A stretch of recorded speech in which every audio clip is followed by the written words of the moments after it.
Von hier oben aus sieht man nichts.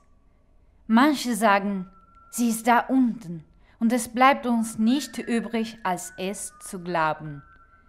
Nachts, wenn man das Ohr an den Boden hält, hört man manchmal eine schlagende Tür.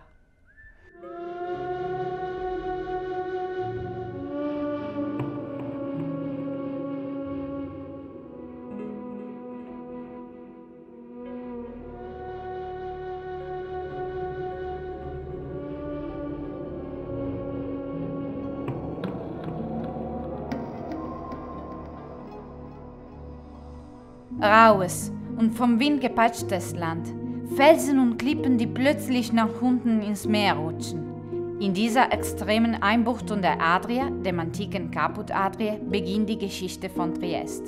Möglicherweise mit einem Castelliere, Festung, einem der zahlreichen befestigten Dörfer, die auf den Karsthöhen während der Bronzezeit im 16. Jahrhundert vor Christus gebaut wurden und mit einem wichtigen Transit- und Handelsplatz verbunden waren.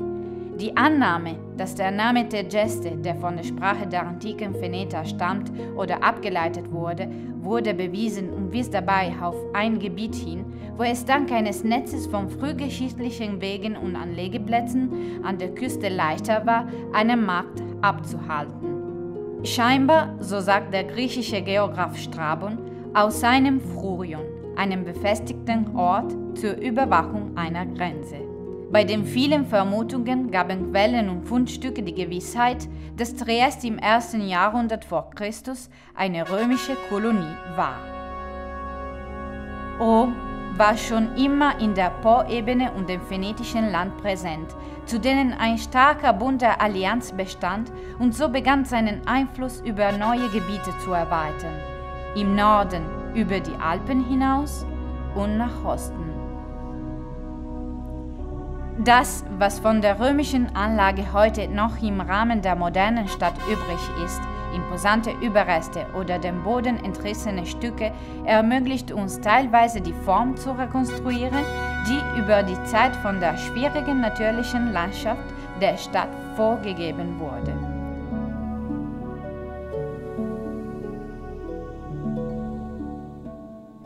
Auf dem Gipfel des Hügels Colle di San Giusto lagen die Kult- und Politikstätten mit den Tempeln und der städtischen Basilika, wo es möglich war, Recht zu sprechen und Geschäfte abzuschließen. Städtische Architektur, reich an Symbolen und Ausdruck präziser Machthierarchie.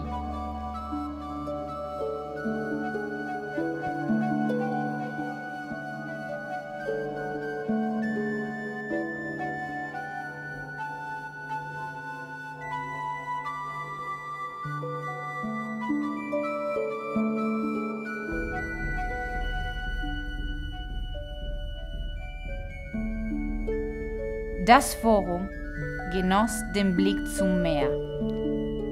Platz einer Gemeinschaft, die hier das Andenken an seine Vergangenheit mit Hilfe von komplexen Bühnenausstattungen und Monumenten illustrer Persönlichkeiten feierte, die ermahnen und lehren sollten. Beispiele für die Zukunft.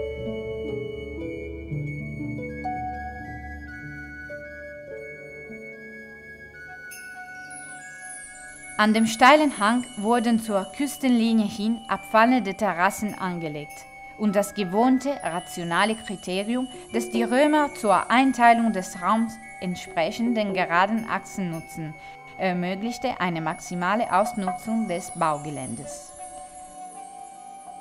Um ein Netz von Straßen herum, viele mit Stufen, wurden die Häuser errichtet und es erhoben sich weitere Kultstätten. Und dann die Plätze und Läden, Werkstätten, Tabernen und Aquädukte. Eines davon war rund 17 Kilometer lang und versorgte die Stadt, indem es das Wasser aus dem Val Rosandra heranbrachte. Nicht weit vom Meer entfernt das Theater. Und entlang der antiken Küstenlinie, die im Vergleich zur heutigen anders und viel weiter zurückversetzt war, ein komplexes Hafensystem mit Kais, Molen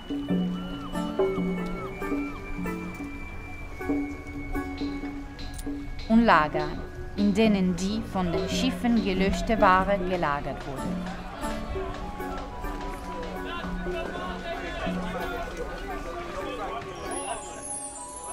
An den Rändern der beiden Hauptstraßen, die aus der Stadt hinausführten, eine in Richtung Aquileia, die andere nach Istrien, reihten sich die Nekropolis auf. Nach Westen ist die Küste mit erhabenen Wohngebäuden durchsetzt, während es in Richtung des Golfes von Muggia, mit einem Bestand, der über die Jahrhunderte nur teilweise geändert wurde, neben den Häusern viele Produktionsstätten gibt, die für einen lebhaften Markt arbeiten.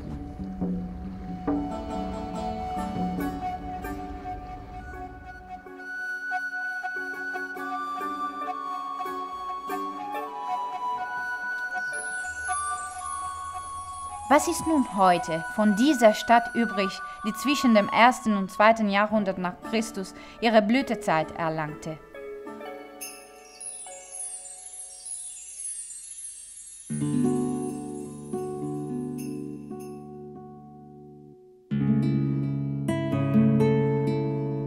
Neben den in den Museen konservierten Fundstücken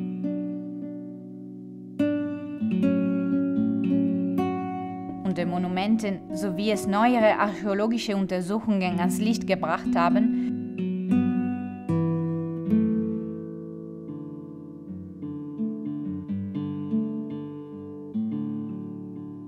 so ist noch vieles in dem verworrenen Gefüge der Häuser, in den engen Straßen, die den Colle di San Giusto hinauf und hinab führen, unter den Gebäuden versteckt, die das verbergen, was die Ausgrabungen zwischen dem 19. und 20. Jahrhundert hervorgebracht haben und was dann für immer begraben wurde. Eine unsichtbare Stadt. Bruchstücke zum Zusammenfügen. Die ältesten Zeugnisse des römischen Triest gehen aus diesen Inschriften hervor, die im Lapidario Tergestino ausgestellt sind und auf 33 bis 32 vor Christus zu datieren sind, als Octavian noch nicht Kaiser war und nach einer Reihe militärischer Feldzüge gegen die turbulente Bevölkerung der Iapyden an der östlichen Grenze unserer Region den Befehl nach der Wiedererstellung des Friedens gab, zum Schutz der Stadt Mauern und Türme zu errichten.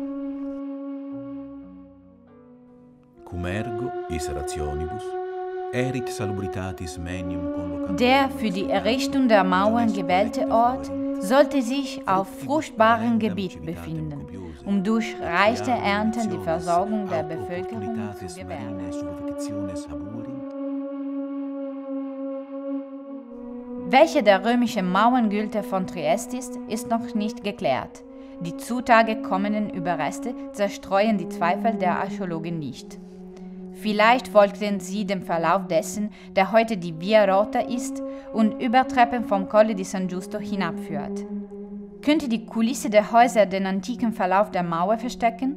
Oder vielleicht ist dieses Baugefüge in der Via del Seminario das, was vom Mauerngüter des 1. Jahrhunderts vor Christus übrig geblieben ist und nachdem sie aufgegeben wurde, als Terrasse genutzt wird. Von hier aus hinter dem Theater führte die Straße von Aquileia kommend in die Stadt und wird heute in ihrem letzten Abschnitt von der Via Donata überlagert. Und von dem spätantiken Gürtel zwischen dem Ende des 4. und Anfang des 5. Jahrhunderts sind nicht weit entfernt Rudimente eines Turmes verblieben, der auch unter Verwendung von Materialien nicht mehr gebrauchter römischer Gebäude errichtet wurde, um die Stadt vor den immer häufigeren Überfällen der Barbaren zu schützen. Reste des antiken Stadtgefüges kamen dann bei Ausgrabungen im Jahr 1999 hervor, die dieses monumentale Bauwerk mit 4 Kalksteinpfeilern ans Licht brachten. Das an den Ecken kannelierte Säulen mit Pflanzenlaubgewinde verziert besaß. Ein Bogenmonument, das im Bereich des antiken Straßenabschnitts errichtet wurde, kann auf die erste Hälfte des 1. Jahrhunderts nach Christus datiert werden. Er nahm eine Schlüsselposition auf einer künstlichen Terrasse ein, in dessen Nähe ein weiteres Forum mit Handelsfunktionen sein sollte, das zum Hafen hin geöffnet war und eine typische Kulisse der römisch-hellenistischen Städte Kleinasiens zeigte, dem Gebiet, mit dem das römische Teergeste intensive Beziehungen führte. Ebenso bewahrt die Altstadt eventuell eines der Tore des römischen Triests, den Arco di Riccardo, der seinen Namen einer Legende verdankt, nach der hier das Gefängnis von Richard Löwenherz gewesen sein sollte, der hier auf dem Rückweg von einem Kreuzzug vorbeikam. Die Legende entstand wahrscheinlich aus einer Verstümmelung des Wortes Ricario, eines Magistrats im Mittelalter, der seinen Standort nicht weit entfernt hatte. Abgesehen von antiken Geschichten bleibt von den Häusern fast verhüllt und teilweise verborgen dieses Gewölbe aus Auresinerstein, das gegen Mitte des 1. Jahrhunderts nach Christus datiert ist. Weitere Ausgrabungen brachten einige Überreste der spätrömischen Mauer aus dem 4. Jahrhundert hervor, als dem Arco di Riccardo ein Turm oder ein Vorbau zur Verteidigung vorausging und der tatsächlich zu einem Tor wurde, unter dem die Straße hindurch verlief, die vom Hafen kam und die Richtung des Gipfels des Hügels führte. Neuer monumentaler Eingang am Decumanus der Stadt oder dieser ebenfalls imposanter, der zur Einfriedung des heiligen Orts führte, der bei archäologischen Ausgrabungen in der Nähe hervorkam und als Tempel der Magna Mater oder Kybele interpretiert wurde. Weitere Fragmente der unsichtbaren Stadt.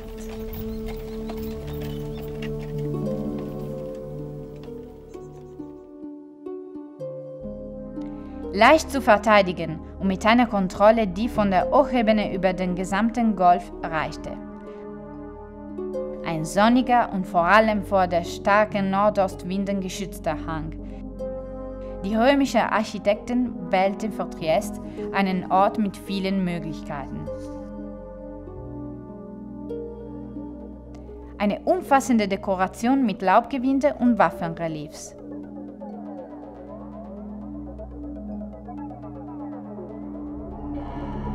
Nebenan einige antiken Säulen, die in die mittelalterlichen Mauern von San Giusto eingefügt sind.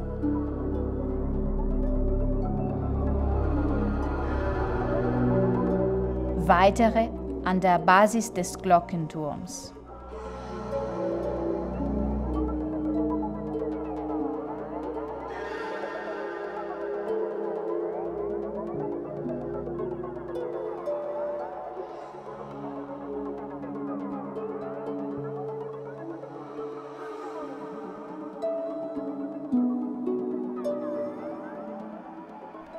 Im Inneren des Gebäudes nach oben ein Relief mit 2 Greifen. In der Mitte, mit der Geste des Eingießens eines Getränks, ein beflügelter Jüngling.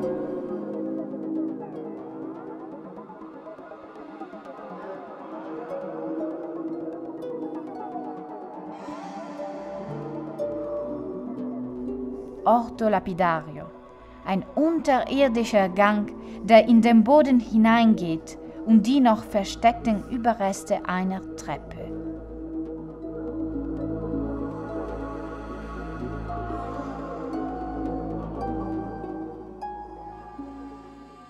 Ein dreieckiger Giebel mit einem Adler, einem V und der mythologischen Medusa, heilige Symbole für Jupiter, Juno und Minerva.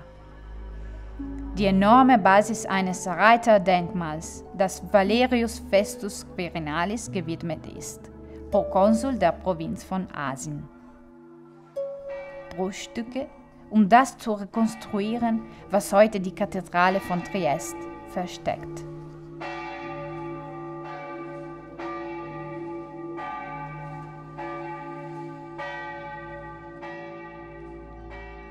Was hätte derjenige gesehen, der wie wir heute eine steile Straße hinaufgegangen wäre, die vom Hafen und dem unteren Teil der Stadt mit einer Wegstrecke hier heraufgeführt hätte, die an der heutige Via della Cattedrale erinnert?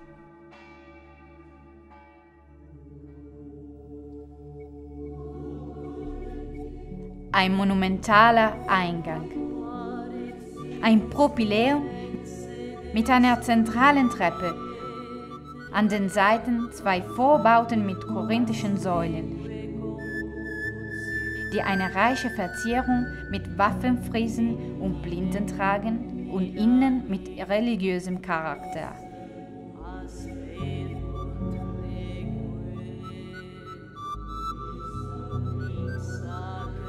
Ein Bauwerk aus Auresiner Kalkstein, einem Material, das den erhabenen Gebäuden vorbehalten war und gleichzeitig einen heiligen Bereich einschloss.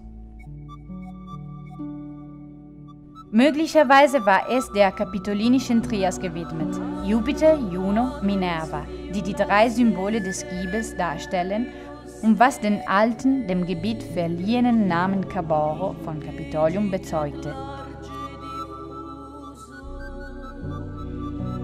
Vielleicht gab es hier einen Tempel, wo der Kaiserkult zelebriert wurde. Vielleicht.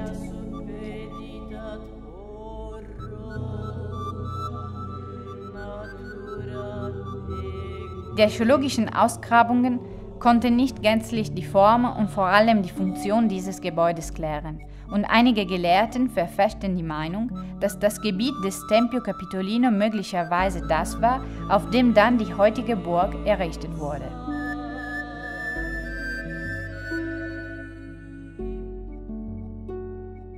Aber auch hier haben die mittelalterlichen Bauwerke endgültig jeden möglichen Beweis der antiken Gebäude ausgelöscht. Es bleibt die heilige Bestimmung des Ortes, der so über die Zeit geblieben ist. Zuerst durch das Errichten einer christlichen Basilika an gleicher Stelle im 5. Jahrhundert, auf der zwischen den Jahren 1000 und 1100 2 Kirchen parallel entstanden und dann vereint wurden.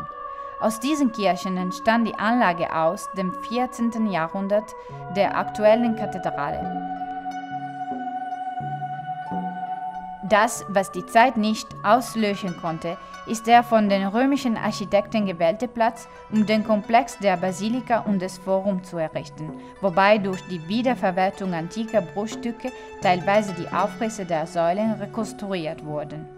Ein nicht besonders großer Platz mit 70 mal 30 Meter wurde durch das teilweise Abflachen des Felshügels erreicht, teilweise durch die Errichtung von Stützelementen.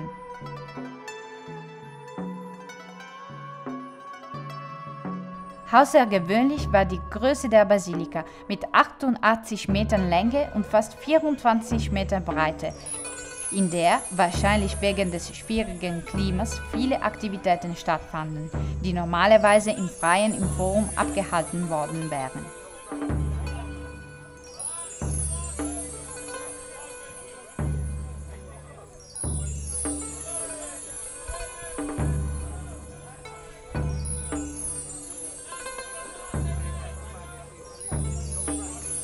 Sie waren in 3 Schiffe unterteilt, wobei das Mittelschiff 2 Etagen hoch und von einem doppelten Säulengang mit einer Balustrade umgeben war. Hier wurden öffentliche Versammlungen abgehalten, Recht gesprochen und wirtschaftliche Transaktionen durchgeführt. Hier traf sich sicherlich die Kurie, um das städtische Leben zu verwalten.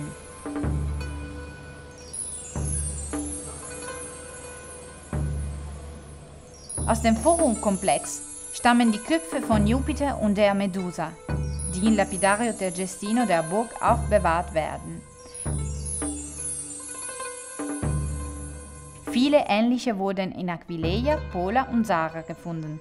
Wahrscheinlich waren sie zwischen den Säulen der ersten und zweiten Ebene der Balustrade angebracht, wo sich an den Köpfen der Götter von Amoretten gehaltene Festons befinden. Ein Spaziergang im Gewirr der kleinen Straßen, die den Colle di San Giusto hinauf und hinabführen, ans Meer, mit Blick in die Gärten, im Schatten eines Hauseingangs oder eines kleinen Platzes zwischen bröckelnden Mauern der Häuser. Verstehen, wie Zerfall, Trümmer und Verwahrlosung zunächst das, was in der Antike das Leben des römischen Triest und seiner Einwohner war, verändert und dann verdeckt haben. Igi turis, qui comuni sunt fortuna, non necessaria Es ist logisch, dass die gewöhnlichen Leute keine Vorhallen oder Tabliner oder herrliche Atrien brauchten, da sie diejenigen sind. Von den dem Kult und der Macht gewidmeten Orten zu den Wohngebäuden, den Domus, wie dem auf der Piazza Barbacan, das im 1. Jahrhundert nach Christus in der Nähe des Arco di Riccardo im Herzen der Altstadt erbaut wurde und das mit den jüngst begonnenen Ausgrabungen nun erforscht wird.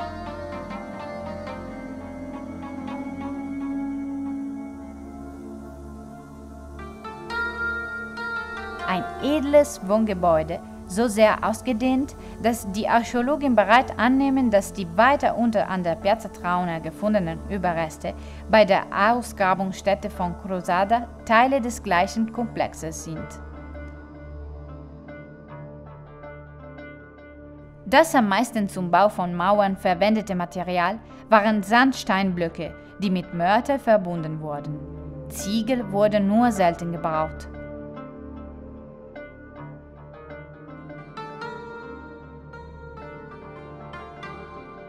Für die Dächer wurden Dachpfannen verwendet.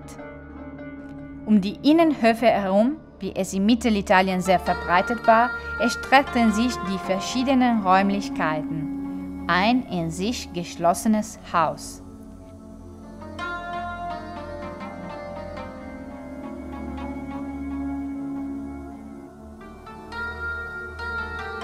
Der Hang des Hügels wurde mit speziellen Lösungen genutzt und gefolgt, wodurch die Zimmer auf unterschiedlichen Niveaus befanden. Zwischen den Trümmern, mit denen in der Antike die Räume gefüllt wurden, die man nicht mehr nutzte, kamen diese Fragmente eines Freskos zum Vorschein. Eine typische Dekoration eines Luxuswohngebäudes, die Wahl der Motive, Blätter, Blumen, Vögel, die Darstellung eines blühenden Gartens oder der mythologische Greif oder der elegante Tanz einer Menade, des Hofes von Bacchus.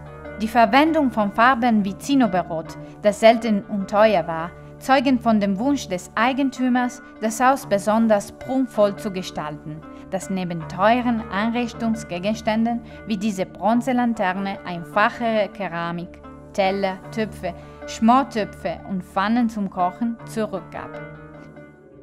In der Stadt und den Häusern wurde die Wasserversorgung vom Brunnen oder durch fließendes Wasser gesichert, das von den Aquädukten herunterkam. Das einzige, von dem noch ansehnliche Überreste geblieben sind, ist das des Val Rosandra mit einem Verlauf, der am Fuße des Monte Carso an der Quelle Fons Oppia begann, wo das Wasser des Wildbachs Rosandra und an der Quellen von Crogole und Dolina kanalisiert und in eine etwa einen Meter große Leitung geleitet wurden, die aus quadratischen Steinen und Ziegeln und einer wasserdichten Beschichtung aus Mörtel und Ziegelstücken gefertigt wurde. Die Abmessungen erlaubten einen täglichen Durchfluss von geschätzten 5800 Kubikmetern Wasser. An der Wölbung wurden in unterschiedlichen Abständen Brunnen geöffnet, die im Antiquarium Borgo San Sergio sichtbar sind und die Reinigung und die Überprüfung des Kanals ermöglichten. Der hier, teilweise aus der Felsschicht gegraben und teilweise aus unregelmäßigen Sandsteinblöcken gefertigt wurde und die mit Mörtel verbunden wurden. Das leichte Gefälle wurde mit 1:1000 angesetzt. Der Aquädukt erreichte dann die Via dell'Istria, San Giacomo, Via San Michele. Eine Verzweigung führte von dem Teil des Colle di San Giusto in die Stadt, während die andere unter der Via della Galleria durchführte, weiter entlang der Via della Cerreria und der Via della Valle verlief, bis zum Erreichen der Via del Bastione und des großen Cavana-Brunnens im Herzen der Altstadt von Triest. Sed procul, inclusas audit ridere puellas, lucus. In der Ferne war das Gelächter der Mädchen zu hören, wo ein heiliges Wäldchen eine runde, schattige Lichtung bildete, den geheimen Ort der Götzen, die heiligen Quellen der Frauen und der Riten, denen die Männer nie ungestraft beiwohnen durften. Eine Steinplatte und eine Inschrift. Lucius Apicius, Titus Aruntius, ließ auf Kosten der Öffentlichkeit das Heiligtum erbauen. Babia-Stadium, Liberta, befreite Sklavin des Lucius, schenkte der Bonadea, die gute Göttin. 2 Steinbecken, die auf das 1. Jahrhundert vor Christus datiert sind und dem Kult der guten Göttin geweiht sind. Eine Göttin, deren wirklicher Name auszusprechen nicht erlaubt war. Überreste eines heiligen Ortes, der heute unsichtbar ist, den das Zentrum der modernen Stadt unter Straßen voller Verkehr versteckt. Unter den Fundamenten der Gebäude zwischen der Via Santa Caterina und der Via San Lazzaro. Es bleiben Pläne und Fotos aus den Anfängen des 20. Jahrhunderts, als die Überreste eines sehr schlichten Tempels ans Licht kamen, der einer Gottheit geweiht war, die nicht einfach war, heilend und therapeutisch, Geberin mächtiger Heilmittel, angerufen, weil sie den Frauen die Gabe zugestand, sich fortzupflanzen und der Erde fruchtbar zu sein. Der mysteriöse Kult war wahrscheinlich nur den Frauen vorbehalten, den Domine, aristokratischen Damen, die zu den hochrangigen Familien gehörten. Die Bindungen zu den Kaiserkreisen waren sehr stark, und den Sklavinnen oder den befreiten Sklavinnen, den Liberte, die Ministre oder Magistre waren, die Priesterinnen.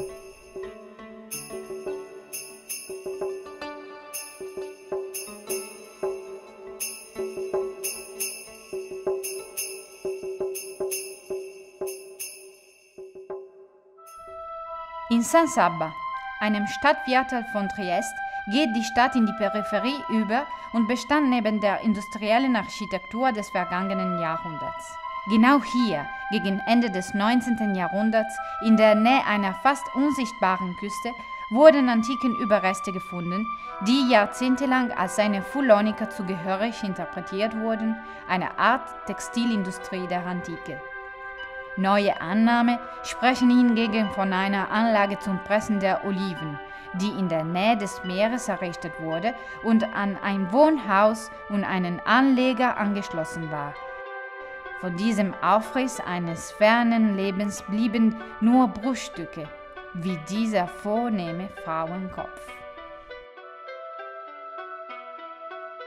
Es muss viele Pressen in Triest gegeben haben, ein Handwerk, das sich vom 1. bis zum 6. und 7. Jahrhundert nach Christus fortgesetzt hat. Wieder einmal sind es die jüngsten Ausgrabungen in der Altstadt, die das, was von diesen Betrieben übrig blieb, ans Licht gebracht haben. Viel später, auf das Ende des 5. bzw. den Anfang des 6. Jahrhunderts nach Christus datiert, ebenfalls in der Umgebung der Via dei Capitelli, ein interessanter Weg, der die Küste und den Hafen mit dem Colle di San Giusto verband. Es blieben die Elemente, die die Hebelpresse bildeten. Der Kalksteinblock, in den die Pfähle hineingesteckt wurden, die das Prelum, Presse, die mittleren Balken stützen sollte, das Gewicht, das ihn herunterdrückte, den Ölsammelbehälter, den Block mit der Rinne, die das Herauslaufen ermöglichte.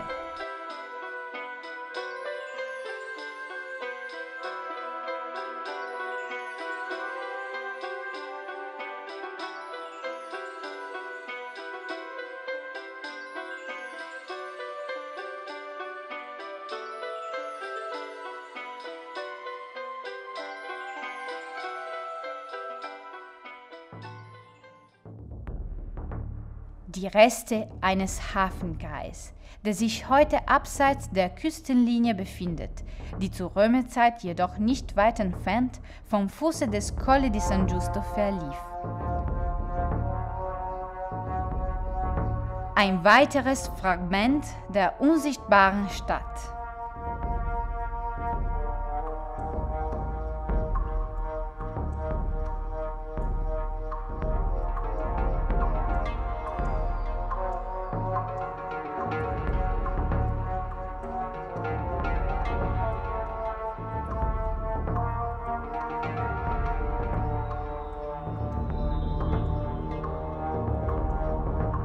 Die Hafenanlagen, sagt Vitruv, müssen so geplant werden, dass sie den Schiffen im Falle eines Sturms einen sicheren Rückzugsort bieten konnten. Die Regeln wurden auch in Triest befolgt, wo es ein Kai- und Molensystem mit Lagern für die Unterbringung der Waren gab.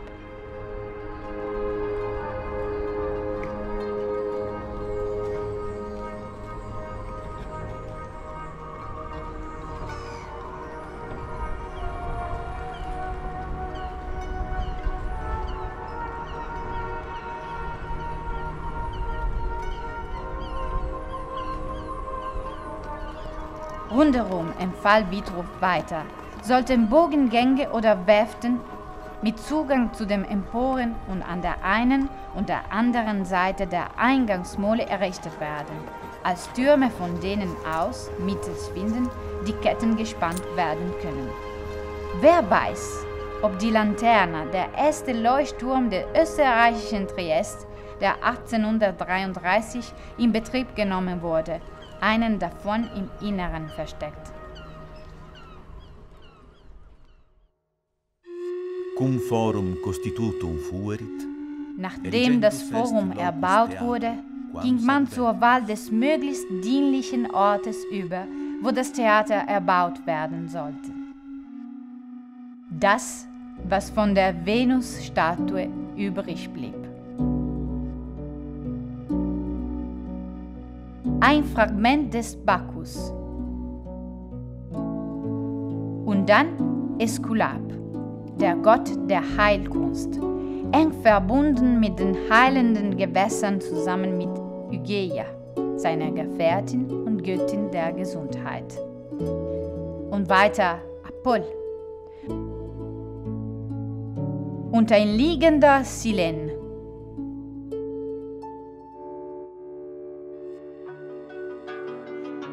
Minerva, die Schutzgöttin der Kunst.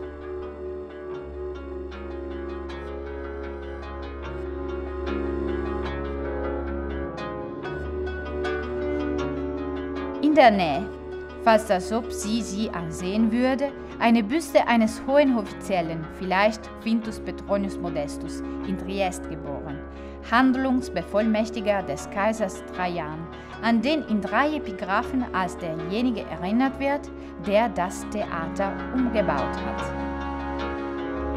Das Theater, das unter den über die Zeit gebildeten Schichten und den über Jahrhunderte darüber gebauten Häusern versteckt war und in den 30er Jahren des vergangenen Jahrhunderts in einem Gebiet ans Licht kam, das im Ortsnamen Rena Vecchia, antike Arena, sein uraltes Dasein versteckt. Wie bei anderen Gebäuden wird auch hier die natürliche Neigung des Bodens genutzt und gehindert.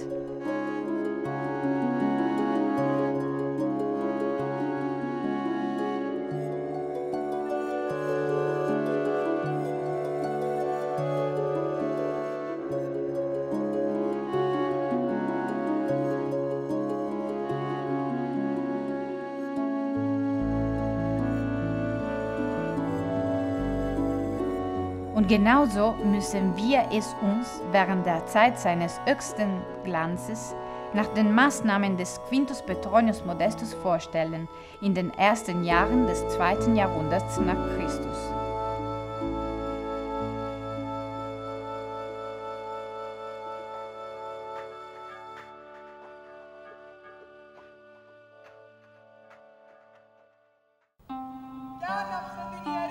Der Zuschauerraum, der durch Stufen für die Zuschauer bestimmte Raum, folgte teilweise der Hügellinie. Außen herum ein ringförmiger Flur mit 2 Laufgängen, die Vomitoria, zum Erreichen des oberen Teils der Freitreppe.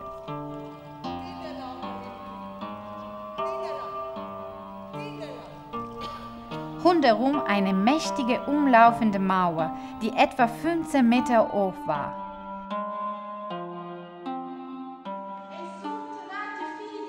Neben der Bühne, das Proszenium, gab es das Orchester, ein den hochrangigen Personen vorbehaltener Bereich, die so aus der Nähe den Schauspielern folgen konnten und ein Bühnenbild genießen durften, das umfassend mit gestrichenem Putz, farbigem Marmor und Goethe-Statuen geschmückt war. Farben, Architektur und Statuen, die starre Anordnung der Plätze, alles wird zu einem von der damaligen Gesellschaft reflektierten Bild. Es wird zu einer Art Mikrokosmos, wo jede Statue der Gottheit, Kaiser, Machthaber oder einfachen Bürger ihren Platz hat und ist.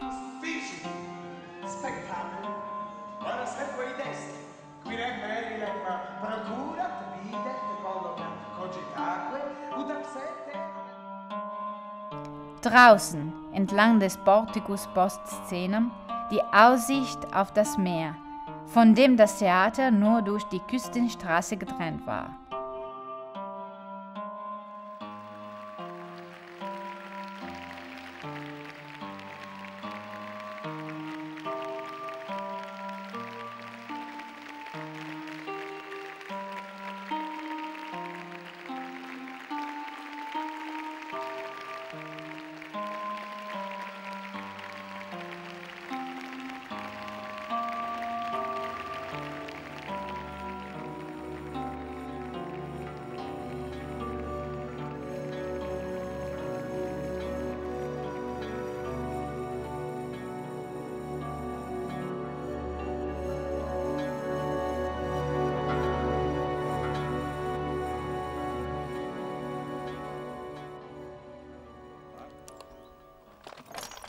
Am westlichen Hang des Colle di San Giusto erinnert die Via Donota an den Verlauf der antiken Straße, die Triest mit Aquileia verband. Ein Teil des Gebiets war zwischen 1980 und 1985 Gegenstand einer städtischen Aufwertungsmaßnahme, durch die neue und fundamentale Überreste bezüglich der römischen und der mittelalterlichen Stadt erforscht werden konnten, die gerade hier im 12. Jahrhundert durch Türme verstärkt ihren Mauerngürtel bildeten.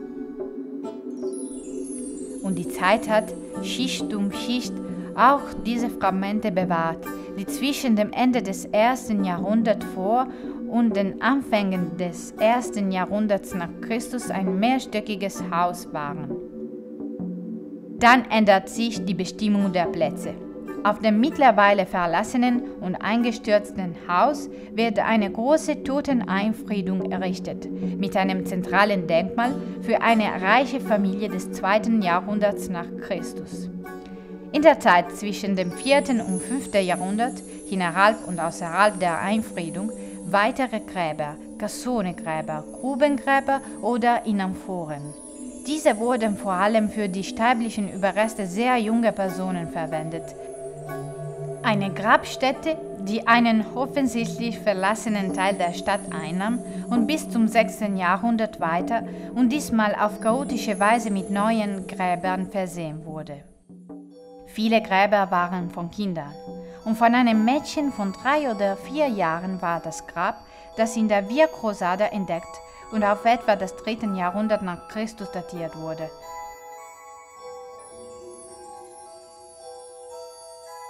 Die Kleine wurde auf ein Muschelbett gelegt. Eine Lanterne sollte ihr den Weg in die Schattenwelt erleuchten. Ein Würfel sollte an ihre Spiele erinnern und den Zufall, der das Leben und den Tod regelte.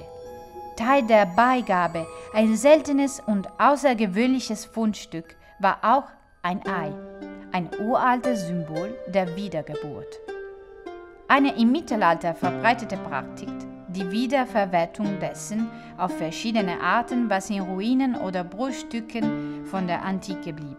Marmor, Kapitelle, Inschriften, Statuen, Säulen. Sie werden in die neuen Bauwerke integriert und häufig überarbeitet und neu interpretiert.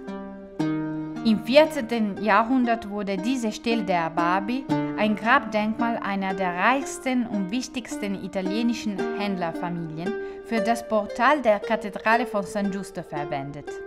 Damit nicht genug. Der Stein wurde in der Mitte durchgesägt und entgegengesetzt aufgestellt, so dass die verzierten Seiten nach innen zeigten.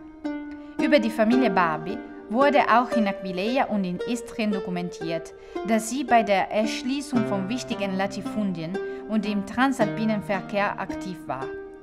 Die letzte Abbildung unten rechts, die durch die Inschrift als die befreite Sklavin Tullia identifiziert, wird durch das Hinzufügen eines Heiligenscheins und einer Hellebarde zu San Sergio umgewandelt. Eine Plastik eines antiken Wohngebäudes in der Nähe der Küste. Mosaike aus dem 1. Jahrhundert nach Christus.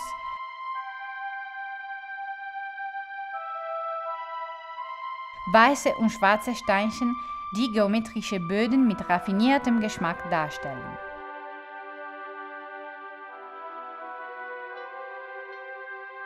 Handwerkserzeugnisse von höchster technischer Qualität, die wahrscheinlich von nicht örtlichen Handwerkern gefertigt wurden.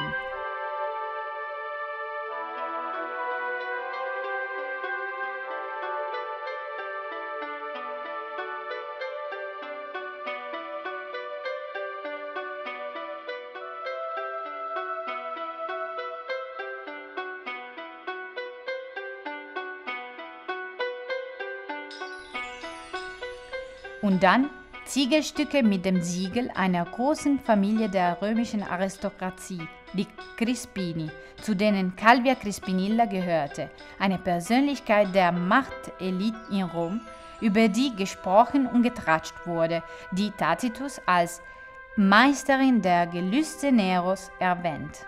Möglicherweise eine Unternehmerin in der männlichen Welt, die ihren enormen Reichtum den im ganzen Reich verteilten Besitztümern verdankte. Und weiter der zerbrochene Körper eines jungen Mannes aus Marmor, der Diadumenos, ein Athlet, der auf seinem Kopf das Siegesband trägt. Weitere Fragmente der unsichtbaren Stadt. Von einer Villa, die außerhalb der Stadt erbaut wurde und deren Überreste gegen Ende des 19. Jahrhunderts ans Licht kamen, als der kleine Ort Barcola an der nordwestlichen Küste von Triest in ein Wohngebiet verwandelt wurde. Es wurden Fundstücke und Mosaike geborgen, Vermessungen und Pläne gezeichnet und dann wurde überdeckt und für immer versteckt, was auf dem Boden auftauchte.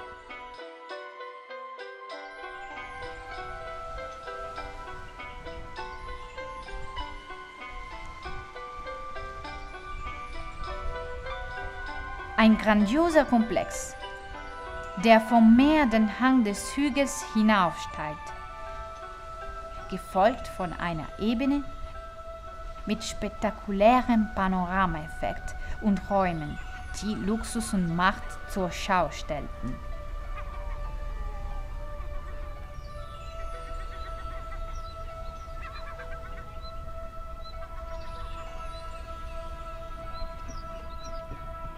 Vielleicht gehörte die Villa Valerius Quirinalis, Präfekt der Flotte von Ravenna, der Nero im Jahr 56 nach Christus zum Selbstmord zwang. Vielleicht, als sie dann der gleiche Imperator einer konsolidierten Praxis nach Calvia Crispinilla angeboten. Vielleicht.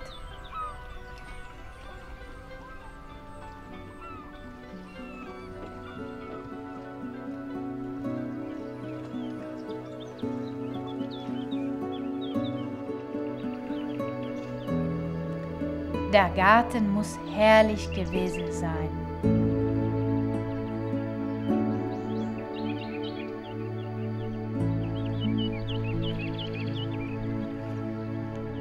Plinius der Jüngere schreibt davon in einem seiner Briefe. Der Weg ist mit Buchs und dort, wo der Buchs nicht wächst, mit Rosmarin eingefasst. Dort, wo er vom Dach geschützt wird, wächst er kräftig, während er unter freiem Himmel und dem Wind, den Spritzern des Meerwassers ausgesetzt ist, die ihn, obwohl sie von weit her ankommen, austrocknen lassen. Entlang des inneren Rands der Promenade ein noch junger und schattiger Weingarten, der auch unter nackten Füßen noch weich und nachgiebig war. Der Garten ist übervoll mit Maulbeerbäumen und Feigenbäumen. Dieser Ausblick ist nicht weniger schön als der des Meeres.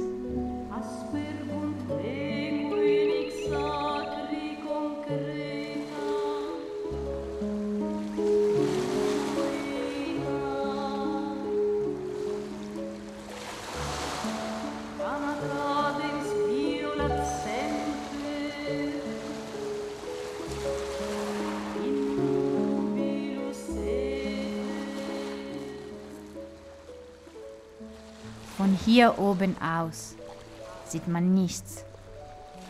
Manche sagen, sie ist da unten und es bleibt uns nicht übrig, als es zu glauben. Nachts, wenn man das Ohr an den Boden hält, hört man manchmal eine schlagende Tür.